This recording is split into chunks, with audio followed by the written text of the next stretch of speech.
code-genie.ai, Artificial Intelligence Limited Memory. Machines in this category have the capabilities of reactive capabilities, but also learn from historical data pre-programmed into them. The limited data in its memory becomes a part of the machine's decision-making process.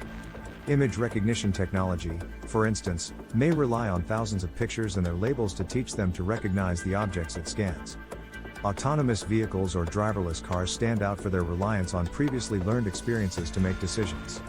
Recommendation systems also utilize limited memory AI algorithms to personalize recommendations based on past behavior, preferences, browser history, purchase history, or interaction to suggest relevant content or products. Some chatbots, AI apps, or game-playing AIs that store data and learn from previous game states or interaction to make strategic decisions can be considered limited memory AIs.